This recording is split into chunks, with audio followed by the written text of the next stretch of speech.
Bienvenue à vous dans cette nouvelle vidéo d'actualité auto. Je vous propose pour conclure cette semaine un petit débrief des actus auto les plus intéressantes de ces dernières 24 heures. Avec aujourd'hui pas mal de sujets qui sont tous un petit peu liés ensemble d'ailleurs. On va parler d'un Dieselgate de l'électrique puisque l'Italie et son gouvernement lancent une enquête de taille sur plusieurs marques automobiles de voitures électriques concernant les autonomies revendiquées par les constructeurs mais également concernant la qualité et la durée de vie des batteries. On parlera aussi malheureusement de la mauvaise nouvelle du jour avec Continental qui annonce une nouvelle vague de plusieurs milliers de licenciements. Et puis on reparlera encore une fois, c'est vraiment un des sujets chauds du moment, de l'accord Honda-Nissan. On sait pourquoi Honda aurait cherché à faire capoter cet accord avec Nissan et surtout on sait que le gouvernement japonais a demandé à Tesla d'essayer de sauver Nissan. C'est vraiment une période très bizarre en ce moment, tout ce qui se passe dans le milieu de l'automobile est très étrange. Bref, ce sont les sujets du jour de cette vidéo du 23 février 2025. J'espère évidemment que la vidéo vous plaira. C'est le cas, je compte sur vous pour le montrer en laissant un petit like, en vous abonnant et bien sûr aussi en laissant un petit commentaire pour me dire ce que vous avez pensé de l'actualité du jour. Je vous le disais, on va ouvrir cette vidéo par le sujet du Dieselgate de la voiture électrique. Vous pouvez appeler ça comme vous voulez,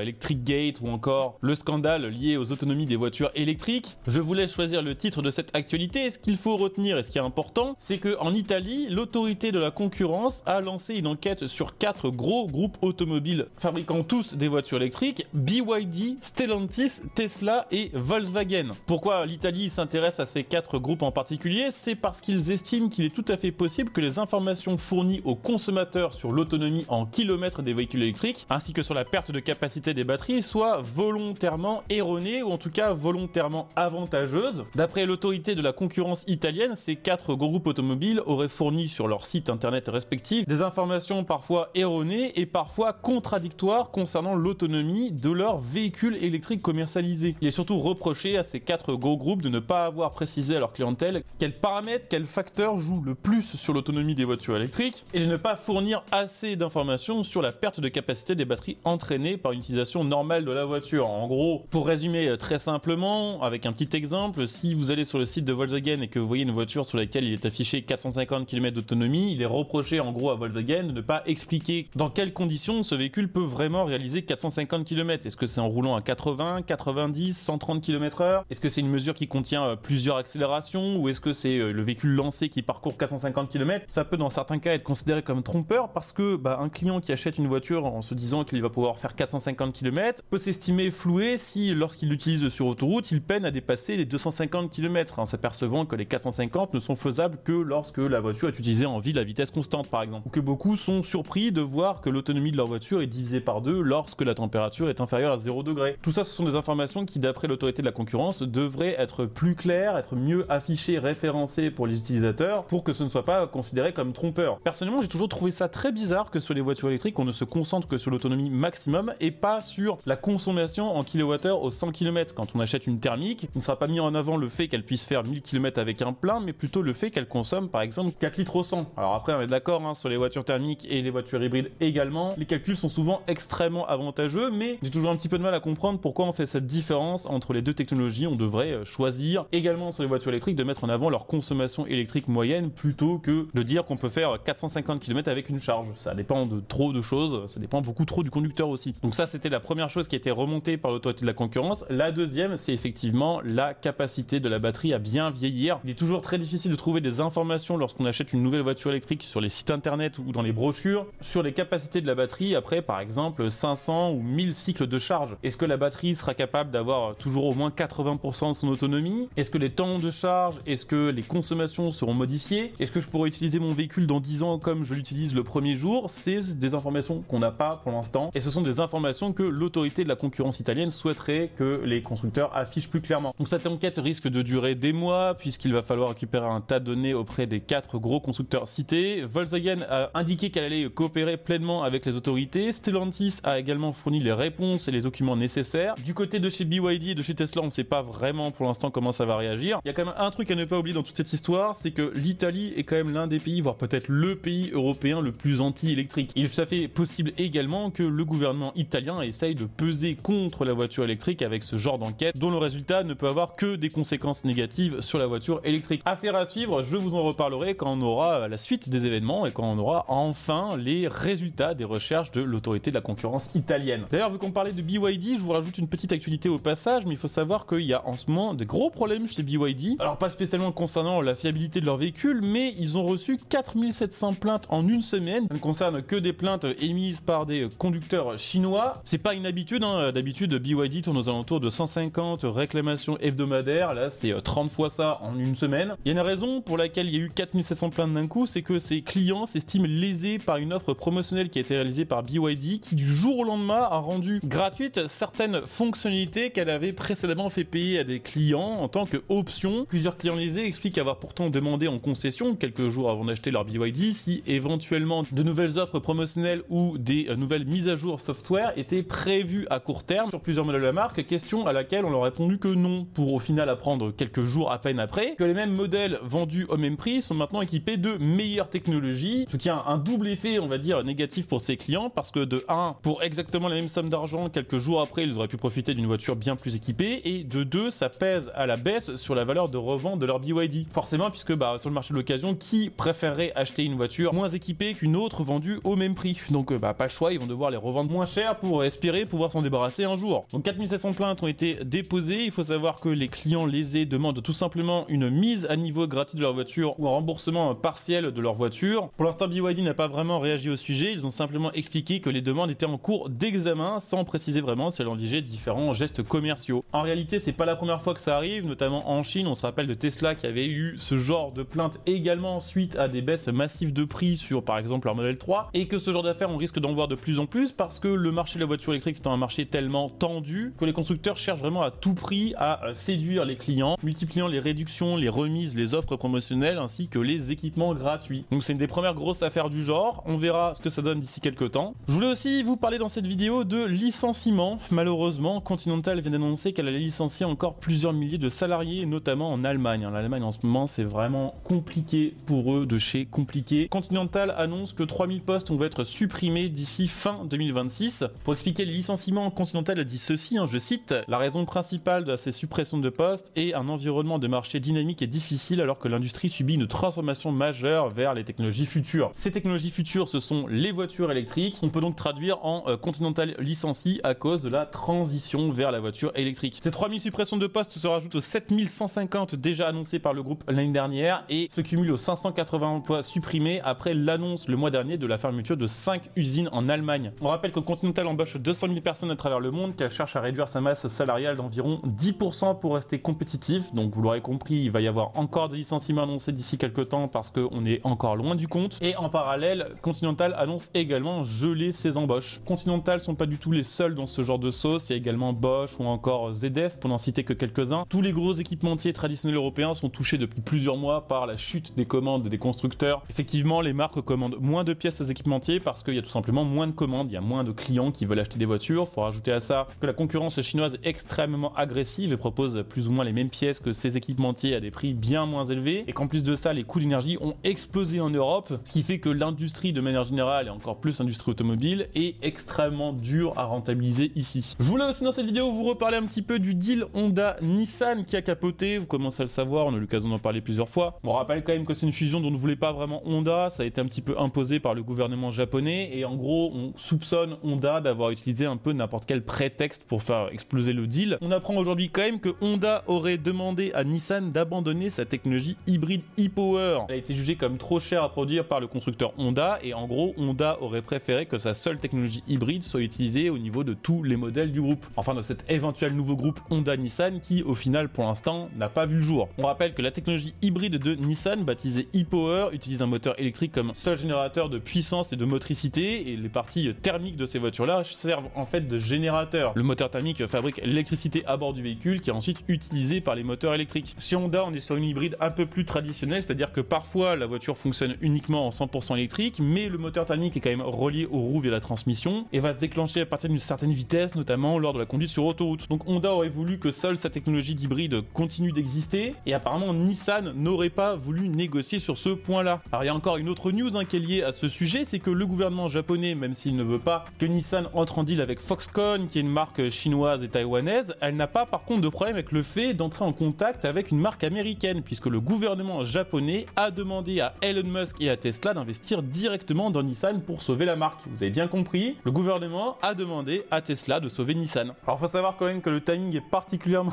mauvais pour Nissan puisque la veille de cette demande, elle a été dégradée par Moody's qui a abaissé la note de la marque japonaise. Cette note qui est un indice de confiance, c'est un petit peu comme quand on dit que la France par exemple a été AAA et qu'elle est devenue AA- par exemple. Donc Nissan a été dégradé et le lendemain ils ont fait une proposition à Elon Musk. Enfin le gouvernement japonais il l'a fait pour eux. On ne sait pas vraiment pour l'instant ce qu'en pense Elon Musk et ce qu'en pense Tesla. On peut se demander si ça aurait vraiment un intérêt pour eux. Pour l'instant on sait que Tesla est très content d'être une marque 100% électrique, qui n'a pas de plan d'avoir des modèles thermiques à sa gamme. Et Nissan étant dans une situation compliquée financièrement, on peut se demander si ça pourrait être une opération rentable pour Elon Musk et pour Tesla. Affaire à suivre, je vous en parlerai là aussi quand il y aura des petites news. J'espère en tout cas que cette vidéo du dimanche vous aura fait plaisir, qu'elle vous aura intéressé. C'est le cas, je compte sur vous pour le montrer, comme d'hab, en laissant un like, en vous abonnant et en laissant un petit commentaire. On se retrouve très bientôt pour une vidéo. Ciao!